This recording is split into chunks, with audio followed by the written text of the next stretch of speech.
Welcome back to Analysis, where we've been looking at the latest developments in Syria. In this part of the programme, we'll be examining the up-and-coming elections, where President Bashar al-Assad is running for another 7-year term in office. But can elections be held in a country that's at war? And what will another Assad victory mean? And how will the international community respond?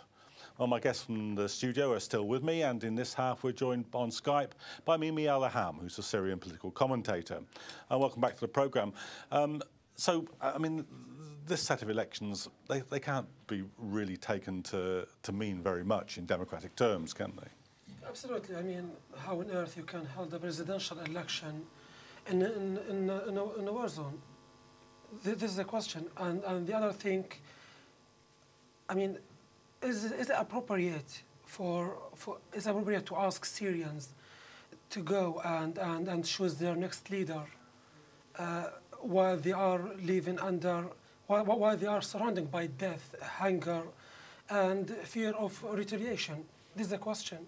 And the other thing, I mean, is it really, do we have the infrastructure to run a presidential election at the moment?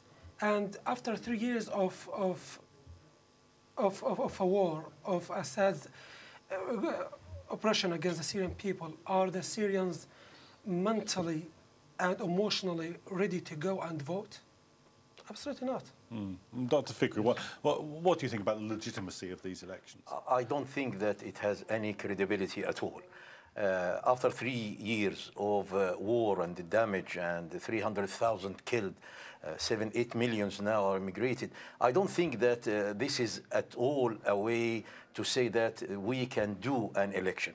Also, the person himself, Bashar al-Assad, has no way to sit or to settle, or the country can be settled with this man and his regime. For sure, the Syrian people will never accept to stay or to continue or to keep Bashar al-Assad in power. Now the bloodshed which had happened within the last 3 years, and as well as the massacre, the death, and so, will never give a chance or an opportunity that this man would continue to be in power. If he will stay in power, this means that the massacre is continued and the revolution will continue for sure. Mimi Al-Aham, let me just bring you into the discussion here. I mean, even if there were no civil war still going on, with millions of people displaced, there can't be a sensible election procedure, can there? Well, I think it's very interesting that you say that in a war it's not possible to hold a legitimate election, but neither the United Nations or the West media questioned whether Iraq's election was legitimate or Afghanistan's current election was legitimate, and they are both conducted under full-blown occupation. So clearly there's a political bias in just singling out the Syrian election, which is currently under a state of civil war. I mean, it's only Ban Ki-moon saying that the Syrian elections are a threat to peace here. So he's not saying that so much about Afghanistan or Iraq or any of the other elections that are held under similar circumstances. One of you, no way will the Syrian people choose Assad. I think certainly many people in this country who didn't support the Afghan occupation or the Iraq occupation would have said the same things about them. They would have said, yeah, you're right. It's a fake election, puppet leader emerged out of it. It was wrong. And I would agree with them completely. But the fact is, Syria is not under occupation. Syria is trying to repel a foreign invasion of these Salafi groups that believe that Syria is somehow their land because their brand or their interpretation of Islam determines this so. And not only that, but of course the NATO states are also trying to influence Syria. So in Syria's case, it's not under a foreign occupation. It's under the Syrian state control that the elections are being held. And certainly wouldn't be the first time that an election is held under a state of war. Although the conditions are of displacement, that the number of deaths, the number of people who have left the country are even greater than they were in Iraq. Well, actually, in Iraq, there was 2 million refugees by the end of it, and of course, 1 million deaths. So and some are saying we don't want to get into the statistics of it, But Well, the the point numbers is are Syria's constitution. the numbers are important. I mean, if there were only 2 refugees, we'd say, yeah, you can go ahead with an election with only 2 refugees. But seeing there are millions, it's a rather different. The numbers do matter. Unfortunately, Syria's constitution says that the presidential election, presidential term can only last for 7 years. So to say that the circumstances for an election are bad, yes, of course they are bad. I'll agree with you completely. But according to the constitution, they must be held. And if they are not held, then the own state would be in breach of its own constitution. And again, people would say that there's been no reforms at all, and that the state continues on with this dictatorship. So it's a damned if you do, damned if you don't situation. Okay, Abdulaziz, I mean, what do you make of some of the election law? I mean, there's Section 30 of the election law, which says that a candidate must be at least 40 years old, a permanent resident of Syria, or at least for the past 10 years, married to a Syrian citizen, and with no criminal record. I mean, that limits the number of candidates, rather, doesn't it? Okay, there's like a massive question mark about the constitution itself. If we go back in 2000, when Bashar al-Assad succeeded his father, it was the same. The president has to be 40 years old, but the constitution was reformed in one night just to fit Bashar al-Assad himself. So basically, the constitution in Syria is written by Assad family, and they can change it just to fit themselves. Yes, I agree completely with Brother Aziz. I would like to say that it is a very silly movie, this presidential election. It is the same as the Sisi in Egypt. It is only one man, one show, one figure. And the problem here is not regarding is there an election or not. It is the matter that the people, they don't want him. The people have sacrificed. There is a river of bloodshedding. It is not imaginable that this matter would continue and peace will be settled in this country. Bashar should leave either peacefully or by this revolution. Syria should build itself again without Bashar and his regime. I don't think that there is an argument about this regarding the normal Syrian people. I would like to add something that your guest said about the Salafis and the foreigners. The real foreigners are the Iranian troops. The troops which are coming from Iran, there are troops and militants from Iraq, there are militants from Lebanese, and this is completely well known by the whole world. If there are individuals, yes, some individuals can come, but these are not as the great support of Iran and Russia. Russia is the main support of the Syrian regime, and I would like to say that if there is no Iranian support, this Bashar al-Assad would fall down within few days or weeks. Well, let's come back to that. But just maybe on the question of the electoral law, I mean, it's got a series of hurdles in it which are absolutely unprecedented in any normal democratic society, hasn't it? Well, you know, it's very interesting to compare different democracies in the world. I think there's no democracy on earth that you will find that is absolutely perfect. Even if you look at the United States, they've had a Bush and a Clinton, and then a Bush and a Clinton in power several times, and it just seems that these two families have been in power for 30 years. Well, at least they swapped it between two families. There's only one in Syria. Yeah, actually. Well, you know what? Now there's 3 candidates, so there's a reform in Syria, and the thing is, Syria's problems are serious problems. They're not the world's problems, and the fact that the world has interfered in Syria has resulted in so much bloodshed. And, you know, I'm not going to say that Syria's election is perfect. By far, it's not. And there needs to be some serious improvements and reforms in Syria, but that should not be done at the barrel of a gun. I think that the fact that the media is coming down so hard on Syria's elections is, let's face it, definitely because they feel threatened by the elections. They feel that it is a threat to the perception of a possible victory for the rebellion they're supporting. One of your guests said the Syrian people will not choose Assad. You know, I think it's very interesting for someone to claim to support democracy, but then to go and choose for the Syrian people what they would select. Again, it's a threat to the West's objectives for the elections to take place, and the fact that it's such a threat can be seen reflected in the Syrian insurgents of the FSA themselves, who kidnapped one of the presidential candidates, Mohammed Kanan, and asked him to say on camera at gunpoint that the elections were a fraud. This is the kind of democracy that they want, they have in mind for Syria, a democracy at gunpoint. but we're criticizing what we have instead of what is being offered to us, which is Okay, let me put some of this point to Abdulaziz. I mean, actually, if the elections go ahead like this, I mean, it will be a propaganda victory for the rebels, not for the regime, won't it? Because, I mean, the regime is running a fake election. The rebels have always said it was a dictatorship. It's going to look like one. So, I mean, actually, as far as most people are concerned, this is going to aid the rebels, not make it life more difficult for them.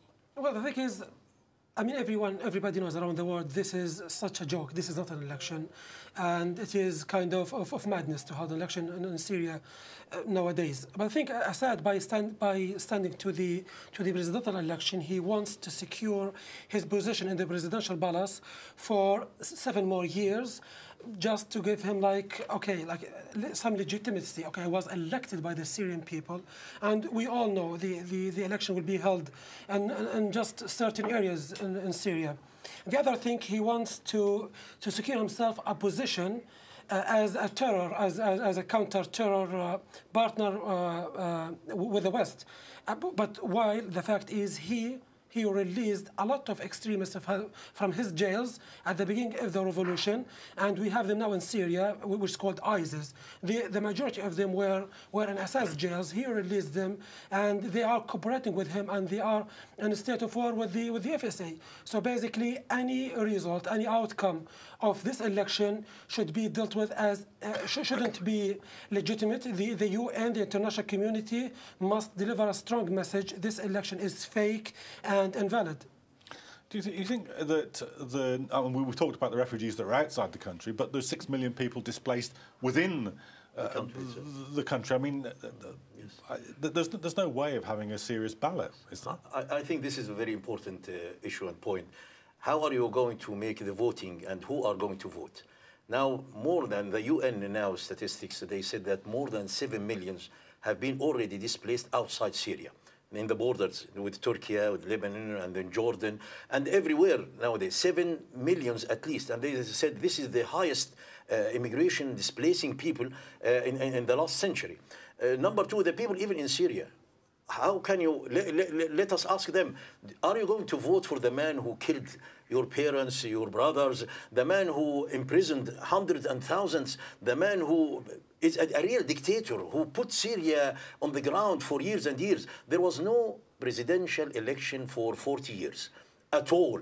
And now this, the story of democracy, which is highly propagated all over the world, he wants to get the favorite of it, and he wants to be part of the great show. And again, let me say it again, it is a conspiracy, international conspiracy. Let me just, just the internal displacement, never mind about the refugees abroad, but just the internal displacement of some 6 million people. I mean, you just simply can't run a legitimate poll with that kind of level of displacement, can you? Well, the United Nations will be observing the elections, so whether the elections themselves are legitimate is up to the United Nations and the Syrian people, really. It's not, what others who are not Syrian think about it is completely irrelevant. But there are, lots of issues. There are polling stations inside the country that will help those which are internally displaced. Those that are externally displaced would have to visit embassies.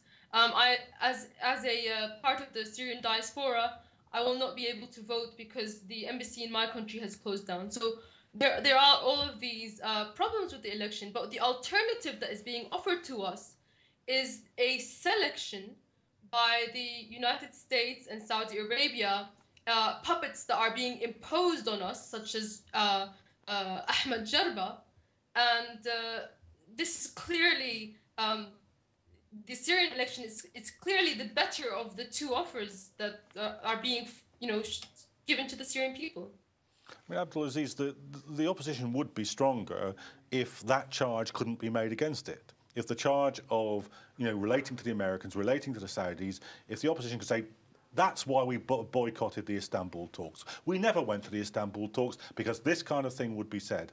That would have been a better course, wouldn't it? Well, to be honest, as as we said earlier, we have a conspiracy in Syria against the Syrian people, against the Syrian revolution. This is the fact. And Ahmed al-Jarba, he is not a president of Syria. He was appointed as a president of the coalition and the outsider, and he doesn't really run even the opposition within Syria. But the thing is, I mean, actually, I can't even. How on earth people on the outside will go and vote if, according to the instruction of the election, if you left the country illegally, you don't have a right to vote. If you have a passport which is invalid, you don't have a right to vote. And we all know more than 2.5 million refugees fled the country illegally because they wanted to save their lives. I mean, basically, they don't have a right to vote. People within Syria have been criminalized. And obviously, if anyone is criminalized, he doesn't have a right to vote. So basically, if we look at it, maybe only the inner circle of Assad are allowed to vote for him, and this is it. Dr. Fikri, what effect do you think pushing ahead with the elections will have on the peace talks? I mean, the peace talks, let's face it, aren't very healthy at the moment, but Assad pushing ahead with this is much more likely for the opposition to walk out of them. I mean, they're not walking out because the Americans have got their hand behind their back, haven't they? Yes. I think he wants to save more and more time. He is trying to appear in front of the world that he has credibility, he is illegally will be voted as a president. But in my opinion, that all of this will come to a blocked end, the same as Geneva 1, Geneva 2, the peace talks in Istanbul. I would like to say that on the ground, it is a real revolution. The people are, all of them, the majority of the Syrian people, they want this regime to come to an end, and there is no other options. Either it will come to an end or the revolution will continue. The issue of the election and the voting and presidential, I think, again, it is a very silly movement that has no credibility on earth at all. Actually, I need to add something. I mean, Assad all the time, the media of Assad, just accusing the extremists, foreign fighters who caused the destruction in Syria. Okay, if I agree with him as a Syrian, if I said, okay, the whole destruction in the country have been caused by the opposition or by extremists or by terrorists, whatever, then Assad failed to protect the country. Why Assad didn't protect us? Why Assad didn't protect the civilians of Syria? If he failed, then he must resign. I mean, look at the West. If for a very silly reason, you can see the whole of the government just over their resignation, while in Syria more than 200,000 people have been killed by the extremists. 7 million have been displaced within Syria by the extremists. 2.5 million have been fled the country by the extremists, and Assad want to stand for the election. He is failed, even if the whole ordeal of the Syria have been caused by the opposition, then he failed to protect the country and the nation. Then he must resign, not go for the election. Maybe wouldn't it have been more sensible to actually say, look, this election can't be held, whatever the Constitution says, it can't be held under these conditions. The only way in which an election could actually be held is if there were some kind of joint process emerging out of the peace talks. Well, who are we talking to in Geneva? As your own guest said, Jarba doesn't have any influence inside Syria. The leader of the opposition in Geneva doesn't have any following or influence inside Syria. So what is the point of going there and continuing with the farce that is Geneva that really only benefits the proxy states that are trying to influence the war in Syria, which is Russia and the US? And one of your guests also said, again, that the foreign influence inside Syria include Russia and Iran. But of course, Russia and Iran are Syria's allies, and as such, Syria has the right to accept help from Iran and Russia, whereas the US is acting against international law to fund an insurrection in a foreign country that is sovereign. So one other thing I wanted to mention was I believe someone said that the rebels would have a media victory with these elections. I'm not sure that holding one of the presidential delegates at gunpoint and having him say what you want is some kind of media victory. I think the fear here is that the whole point of these elections is that there's a media victory in the sense that if these elections take place, it makes it more obvious that the military, the Syrian military, is making gains on the ground and that the government is more sure of itself. And so if you ask me, is it logical whether or not to hold an election, in terms of media, it's logical to hold them.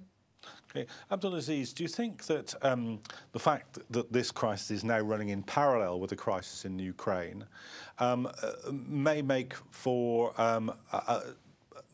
more positive conditions for the rebels in Syria, because the Russian backing may be weakened by domestic interests at home? Or do you think it will make it more likely that the Russians want to punish the Americans over the Ukraine by continuing to support the Assad regime? Well, as I said, I mean, Russia is imperialist power. So basically, I hope that I don't think, I can't see the Russian will stop providing Assad with help, militarily, financially, and even politically. Because just recently, a company, the armed company from Russia, announced they will deliver 32 air jets to Assad. So basically, they have escalated their support to Assad, and that happened after the crisis of Ukraine. So, Dr. Fikri, is that how you see it, that the Russians are more likely to punish the Americans for the Ukraine by increasing support to Assad? Yes, to a certain extent. I think the political game here is very clear. Even with the case of Ukraine, now Russia is raising the flag of the gas. We supply many of the European countries with the Russian gas, and we can do some issues as also a punishment or a threat even to the European countries. So they are playing games with their political cards. But regarding Syria, it is now a real war, a civil war. There is a bloodshed. The political cards here are few. What is on the ground, it will win the victory. And I'm still having the full confidence that the revolution will win the victory, because they still, alhamdulillah, having control of many areas. And they are, even the withdrawal of Homs, it was a very honorable withdrawal. The people, the fighters were going with full dignity, with all weapons, after more than 1 year of complete sanctioning. Okay. Mimi, how do you read the situation in relationship to the Ukraine? Do you think that the regime depends on its Russian weaponry? Do you think it can still depend on it? I think most certainly it can. I think that Syria is almost as important to Russia as Ukraine is, especially because it's one of its last ports to the Mediterranean Sea. I think that Ukraine is an interesting case study, because what one of your guests said, it would have been better for Assad to resign, given that he failed to prevent all this bloodshed. Well, the Ukrainian president actually showed weakness or stepped down, left his post, and as a result, Ukraine got balkanized, which is exactly what may have happened to Syria. So, this is something that you have to consider when you ask presidents to step down in such a polarized country. An election is probably better than being separated and divided. And I'm going to have to stop you just there, because we've reached the end of analysis for this episode. So I'd like to thank my guests and you at home for watching. Remember, you can continue the debate by looking at our Twitter feed or by following our Facebook page. Thank you very much and good night.